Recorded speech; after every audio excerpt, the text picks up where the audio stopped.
Hello everyone and welcome back into the GSMC Dead Ball Sports Podcast, and for our final segment of today's show, we return to the world of basketball, return to the topic of the trade deadline for a specific team, the defending champion Boston Celtics. When we talked about during our NBA Power Ranking segment about how the Celtics are likely to remain standing pat and standing firm with who they have heading into the All-Star break, I do feel that they can still navigate this deadline and potentially make some winning moves to better bolster their roster. They already have made a move before the show in terms of money saving and making a shrewd addition there because they are in the second apron in the luxury tax still, despite the fact they moved on Jaden Springer. But they do still have an opportunity to sign a 14th player over the next couple of weeks. In order to make that player count, I think that they need to address a couple of different areas of need. So without further ado, let's jump right into how the Celtics, a team that usually stands pat during this time because of the depth of this roster, can navigate the final hours of the trade deadline and end up bolstering their roster even more. So let's talk a little bit more about the Springer situation and how the fact that they can sign a second player or 14th player to this roster within the 2-week span can really ultimately help them, quote-unquote, win the deadline despite not doing much. So the Springer deal is purely for a financial reason, to save as much money as possible. They still are in the second apron of the luxury tax. They did only save about $16 million in salary and luxury tax by moving on Springer. They did get a couple picks in return for him. But in talking about this 14th player that they can sign, a couple of issues still remain for Boston. They have addressed them in their 4-game winning streak to an extent, but there's still worries if you're a fan of this team like myself and you want to see them mitigated. And so I do feel like they have a lot of assets that could move in a potential trade, but if I'm them, I'm sticking with the plan of signing a 14th player without much costliness to it. But let's talk about ways they can address that. I feel like the biggest issue for the Boston Celtics is obviously their bench depth. They have guys like Tillman, Kornet, Queta, Pritchard at the point guard spot, but they haven't necessarily been providing too much in the past couple of months, especially in that losing streak before this 4-game winning streak. So I feel like if you want more bench options, there are some cheap guys out there that you can compound them with. Then, obviously, I feel like the over-reliance on the 3-ball has not necessarily worked as much as it did last season. They haven't necessarily been shooting the best over the past couple of months. It has improved, like I said, over this 4-game winning streak.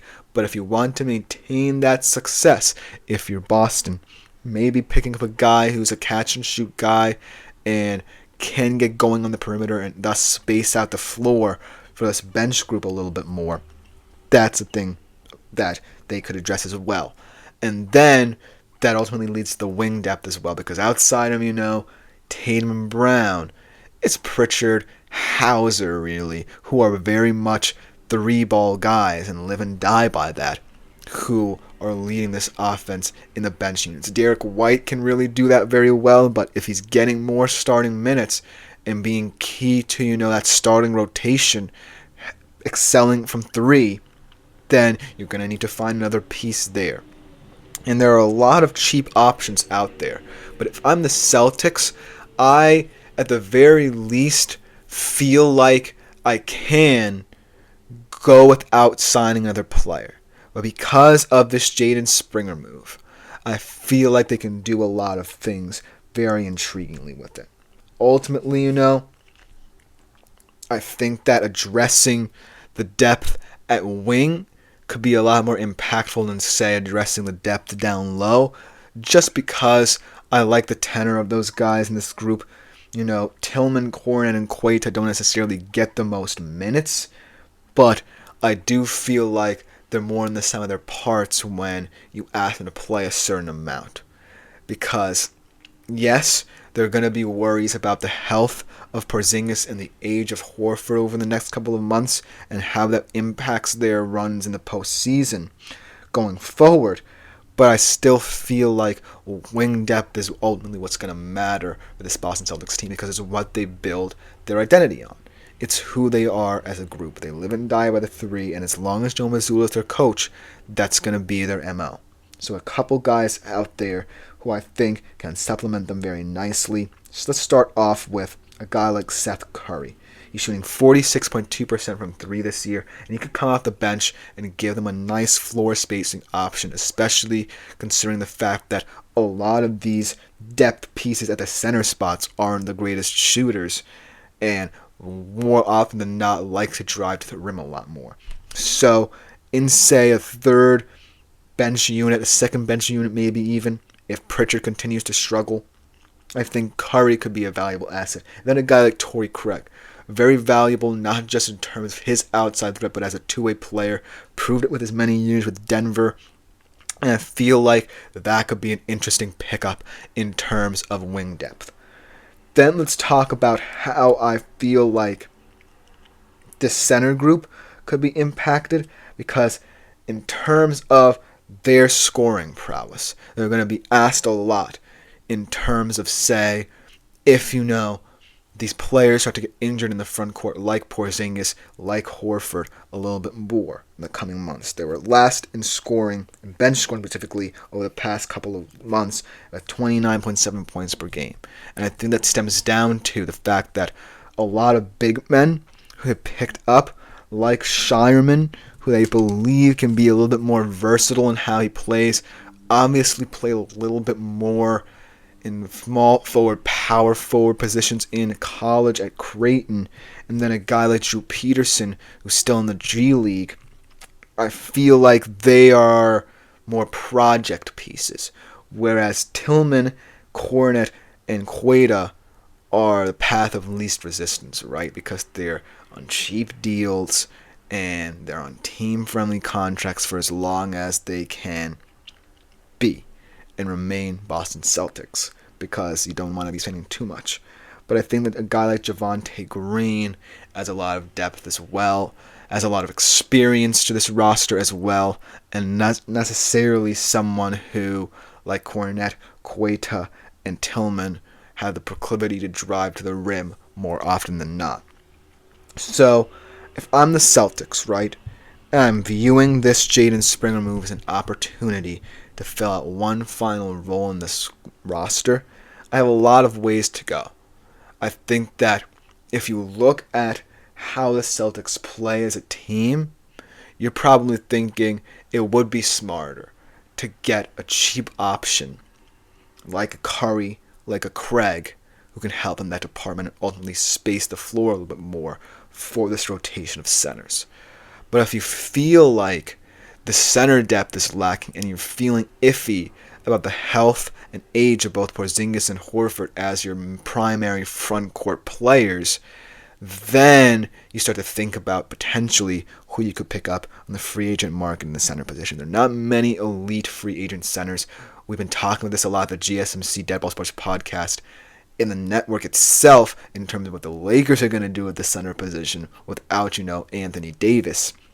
But I do think that if I'm the Boston Celtics, standing pat wouldn't necessarily be the worst option in this situation. You have that 14th player available to you, and you can fill it whatever way you want. But in the end, what matters is that this 4-game winning streak is buying you a little bit more time, right? It's buying you a little bit more time to reconsider whether or not you want a depth piece. And while a lot of the production they've gotten in this 4-game winning streak has primarily come from their starting rotation, I still feel like standing pat and basically filling this role with a random guy isn't necessarily the worst option, because that's the kind of move I think that a lot of Celtics fans expected them to make by trading Jaden Springer in cost-cutting ways. Because this is a Celtics team that's more concerned about maintaining the starting rotation, second apron be damned, and keeping this championship window as open as possible than being worried about the depth. Because, in their opinion, they're still an elite NBA team that can compete for Larry O'Brien trophies for as long as Tatum and Brown are there. But the way I see it, that 14th player could be vital in terms of, looking at other teams around the league who are going to test you with their depth. So, if I'm the Celtics, I like that I'm at the trade deadline, at the place I'm at, having won 4 games straight. But it's how they're going to view this 14th player that's going to matter. Because I feel like this is an operation that's been very well run, whether it's Danny Ainge or Brad Stevens at the helm of it. And no matter what, they're going to try and find true ways to win this team. But I think that they are just too reliant on this core to get things done, especially in the long run, to try and really make an impact through just one player as a depth option. So I think that if they take it seriously, this could pay dividends for the Celtics. They add a nice depth piece that really balances out their bench units.